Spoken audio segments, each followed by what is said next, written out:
ঠাকুরগাঁয়ের রানীশঙ্কল উপজেলার বালগার উচ্চ বিদ্যালয় মাঠে অনুষ্ঠিত হয়েছে কৃষকের মাঠ দিবস ও আলোচনা সভা, যেখানে তুলে ধরা হয়েছে জিঙ্ক সমৃদ্ধ উচ্চ ফলনশীল বৃধান 102। মঙ্গলবার 27 মে বিকাল 4:30টায় এই বিশেষ আয়োজন করে আন্তর্জাতিক খাদ্যনীতি গবেষণা ইনস্টিটিউটের হারভেস্ট প্লাস প্রোগ্রামের রিয়েক্ট ইন প্রকল্প। অনুষ্ঠানে উপস্থিত ছিলেন রানীশঙ্কল উপজেলা কৃষি কর্মকর্তা মোহাম্মদ শহীদুল ইসলাম, হারভেস্ট প্লাস বাংলাদেশের project manager Mohammad Shahinul Kabir, ESDO ও রিয়েক্ট ইন প্রকল্পের ভোকাল কৃষিবিদ মোহাম্মদ আশরাফুল আলম, ইএসডিওর পিসি মোহাম্মদ কামরুল ইসলাম ও ইউনিয়ন কৃষি উপসহকারী সহ প্রায় 150 জন কৃষক কৃষানী। আলোচনায় অতিথিরা বলেন, বৃধান 102 একটি উন্নত জাতের ধান, যা উচ্চ ফলনশীল ও পুষ্টিগুণে ভরপুর।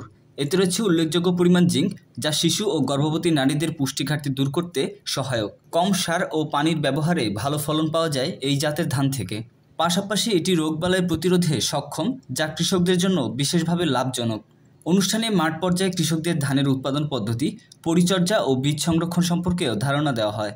নতুন এই ধান সম্পর্কে আগ্রহ প্রকাশ করে কৃষকরা জানান, তারা ভবিষ্যতে এই জাতটি আরও বিস্তৃতভাবে চাষ করতে আগ্রহী। কাজ করতেছে এই কারণে কিন্তু আমাদের এই যে ছোট ছোট বাচ্চা নেক্সট জেনারেশন জানা নয়, ওনাদের মুখ্য বিষয় হলো জিঙ্ক সমৃদ্ধ ধান। একজন প্রাপ্তবয়স্ক এর ক্ষেত্রে এটা 8 মিলিগ্রাম লাগে। আরগুলো খাই বা আমরা ছোটবেলা থেকে বুঝে গেছে কিনা এটা বুঝলে হয়ে যাবে। এখানে আছে কষ্ট করে রোগ প্রতিরোধ ক্ষমতা অনেক বেশি থাকবে। 25 মিলিগ্রাম থাকে 1 কেজি। সব থেকে গুরুত্বপূর্ণ উপাদান হলো এই জিঙ্ক।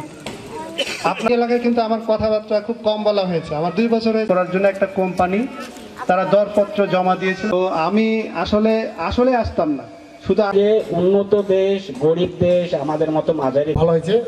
আবার বলেন, শুরু থেকে বলেন। এটা আপনি করছেন, আপনি যে 1 একর জায়গা, অনুষ্ঠানটার নাম কি কেউ বলতে পারবেন?